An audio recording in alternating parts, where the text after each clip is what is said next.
नमस्कार, myself Malika Parveen, assistant professor, government law college Bikaner. आज हम इंटरनेशनल लॉ में आश्रय से संबंधित टॉपिक को पढ़ेंगे। पिछले वीडियो में हमने देखा कि आश्रय क्या होता है, आश्रय का अधिकार कहाँ से आया, आश्रय के कितने प्रकार होते हैं। इसके साथ में ही हमने देखा कि प्रादेशिक आश्रय कहाँ पर प्रदान किया जाता है। आज हम देखते हैं कि एक्स्ट्रा टेरिटोरियल असाइलम यानी बाह्य प्रादेशिक आश्रय कहाँ पर प्रदान किया जाता है। जैसा कि मैंने पहले बताया कि भारत और इंग्लैंड ऐसे दो देश हैं जिसमें कोई एक व्यक्ति, मान लो इंग्लैंड का कोई अपराधी है, चाहे वो राजनीतिक अपराधी है, चाहे धार्मिक या सामाजिक कोई भी अपराधी है, अगर वो भारत से आश्रय मांगे तो भारत उसे अपनी क्षेत्रीय अधिकारिता में आश्रय न देकर इंग्लैंड की ही क्षेत्रीय अधिकारिता में भी आश्रय प्रदान कर सकता है। ऐसे जो आश्रय प्रदान किए जाते हैं उस आश्रय को बोलते हैं बाह्य प्रादेशिक आश्रय यानी एक्स्ट्रा टेरिटोरियल असाइलम। यानी राज्य जो आश्रय प्रदान करने वाला है वो अपनी स्थानीय प्रादेशिकता में आश्रय प्रदान नहीं कर रहा है, बल्कि उस राज्य में ही शरण प्रदान कर रहा है जहाँ का वो निवासी है, जहाँ पर उसने अपराध किया है, क्राइम किया है। ठीक है, तो ऐसे एक्स्ट्रा टेरिटोरियल असाइलम को अभी तक अंतर्राष्ट्रीय विधि में मान्यता प्रदान नहीं की है।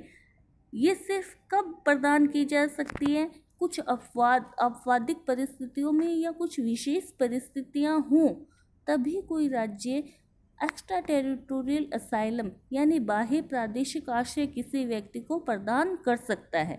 अब ये बाह्य प्रादेशिक आश्रय कहाँ पर प्रदान किया जा सकता है, कौन से ऐसे स्थान है जहाँ पर एक्स्ट्रा टेरिटोरियल असाइलम किए जा सकते हैं। तो फर्स्ट आता है विदेशी दूतावासों में आश्रय अथवा राजनयिक आश्रय। कि कोई हर देश का दूसरे देश में क्या होता है, दूतावास होते हैं। ठीक है, दूतावास यानी जहाँ पर राजनीतिक दूत रहते हैं या जो राजनयिक प्रतिनिधि होते हैं जहाँ पर निवास करते हैं। अब दूतावासों में आश्रय देने के मामले में तो क्या है, वैसे अंतर्राष्ट्रीय विधि में इसको मान्यता प्रदान नहीं की है कि अंतर्राष्ट्रीय दूतावासों में किसी अपराधी को शरण दी जाए या आश्रय प्रदान किया जाए। इसका स्पष्ट कारण ये है कि संबंधित राज्य वह राज्य जहां दूतावास स्थित है कि क्षेत्रीय प्रभुसत्ता पर विपरीत प्रभाव पड़ता है। मान लो भारत और इंग्लैंड है, भारत का दूतावास कहाँ पे, इंग्लैंड में, और इंग्लैंड का दूतावास भारत में है। तो जहाँ पर शरण प्रदान की जाती है वो उसकी क्षेत्रीय प्रभुसत्ता से बाहर होता है। ठीक है, तो वहाँ पर क्या है, क्षेत्रीय प्रभुसत्ता पे विपरीत प्रभाव पड़ता है। तो इसलिए अगर विदेशी दूतावासों में आश्रय प्रदान किया जाता है तो वो उसकी क्षेत्रीय प्रभुसत्ता पे विपरीत असर डालता है। इससे संबंधित जो वाद है वो है कोलंबियन पेरुवियन आश्रयवाद, जिसको बोलते हैं हिया डीला टोरे वाद, 1951 का वाद है। सेकंड आश्रय प्रदान किया जाता है वो होता है वाणिज्यिक दूतावासों में। जो राजनयिक दूतावासों में जो आश्रय प्रदान किया जाता है वही प्रोविज़न वाणिज्यिक दूतावासों में भी लागू होता है। थर्ड आ रहा है कि अंतर्राष्ट्रीय संस्थाओं के कार्यालयों में भी आश्रय प्रदान किया जा सकता है। जैसे यूएनओ है, यूएनओ की विशिष्ट एजेंसीज हैं, उनके मुख्यालयों में यह आश्रय प्रदान किया जाता है। इसमें कोई आश्रय प्रदान करना कोई अधिकार नहीं है कि वो कोई शरणार्थी उनसे आश्रय मांगे, उसका अधिकार नहीं है। साथ में ही जो एजेंसीज के मुख्यालय होते हैं उनकी कोई बाध्यता नहीं है कि वो आश्रय प्रदान करें। स्टार्क ने लिखा है कि अगर भीड़ से खतरा उत्पन्न होने की दशाओं में ये सिर्फ एक विशेष परिस्थिति में या कुछ अपवाद स्वरूप ही राजनयिक जो संस्थाओं होती हैं उनके कार्यालय में आश्रय प्रदान किया जा सकता है। तो स्टार्क ने लिखा है कि अगर भीड़ से खतरा उत्पन्न हो तो अंतर्राष्ट्रीय संस्थाओं में आश्रय प्रदान किया जा सकता है। फोर्थ आता है युद्धपोतों में आश्रय।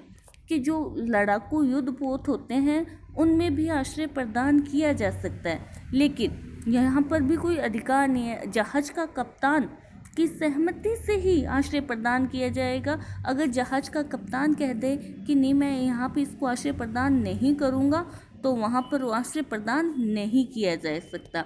फेनविक ने लिखा है कि जबकि साधारण अपराधियों को जब आश्रय नहीं दिया जाता तो राजनीतिक अपराधियों बहुधा राजनीतिक शरणार्थियों को भी आश्रय दिया जा रहा है। यानी जो युद्धपोतों में आश्रय दिया जाता है, बाह्य प्रादेशिक जो आश्रय प्रदान किया जा रहा है वो सही नहीं है अंतर्राष्ट्रीय विधि के अनुसार। नेक्स्ट आता है व्यापारिक जहाज़ों में आश्रय। व्यापारिक जहाज़ों को स्थानीय अधिकारिता से उन्मुक्ति प्राप्त नहीं है, ना ही उन्हें स्थानीय अधिकारियों को आश्रय देने का अधिकार भी प्रदान नहीं किया।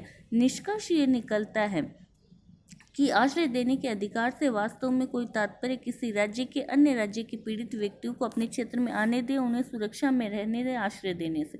लेकिन अगर कोई राज्य किसी दूसरे राज्य की प्रादेशिक आश्रय यानी बाह्य प्रादेशिक जो आश्रय प्रदान किया जा रहा है वो उस राज्य की क्षेत्रीय प्रभुसत्ता में हस्तक्षेप है, इसीलिए बाह्य प्रादेशिक आश्रय या एक्स्ट्रा टेरिटोरियल असाइलम को मान्यता प्रदान अंतर्राष्ट्रीय विधि में अभी तक मान्यता प्रदान नहीं की है। तो ये था प्रादेशिक आश्रय और बाह्य प्रादेशिक आश्रय। अगर इसमें कुछ नहीं समझ आया तो प्लीज़ आप कमेंट कीजिएगा। Thank you so much.